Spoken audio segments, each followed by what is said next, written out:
So I need to say that a credit card is not an emergency fund. How many times have you heard people say, okay, at least meron ako pang emergency, but you still have to pay that. So people have to realize this, that it is not an emergency fund. And then number two, if you're just about to start, don't get more than 2 credit cards. I know someone who had 10 and they were very happy showing to me their shiny plastic, but I know the due dates on those 10 credit cards themselves are already very complicated to account for, diba? So I was wondering how many of his credit card defaults from time to time. You have to teach yourself to pay your credit card bill in full 3 days before the due date.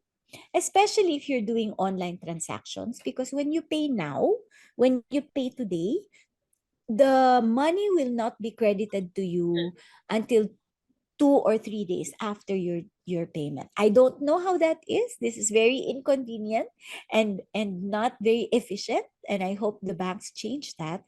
But for now, make sure that you pay 3 days before the due date, even if the money is credited on the day that you pay. For example, your deposit account is in the same bank as your credit card. So you're actually paying 3 days prior. It's still okay because your credit history and your credit card payment data, they're already being collected by the CIC, the Credit Information Corporation. And if they show that consistently you are a good payer and you pay before the due date, there will come a time when that means you will get lesser interest rate on the loans that you get from the bank. So that's still good for you.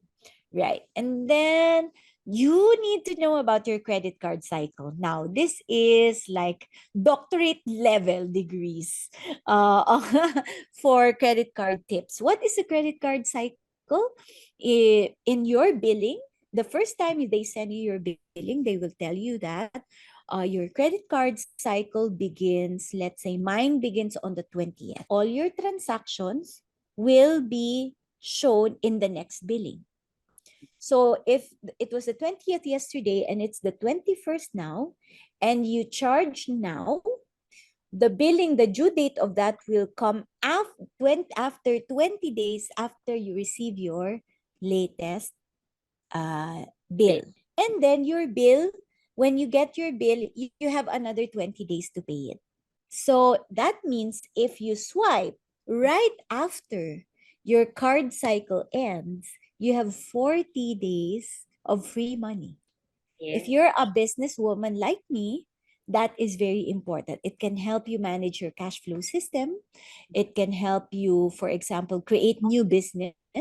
And if this new business pays you in 30 days, that means you got free capital and then you were able to pay off your supplier and you made money without actually borrowing money and paying interest, right? But if you swipe your card before your credit cycle ends, then you will have to pay that transaction 20 days. And then the last tip I would like to say is please do maximize your rewards. I think we discussed this earlier on, that it's like money.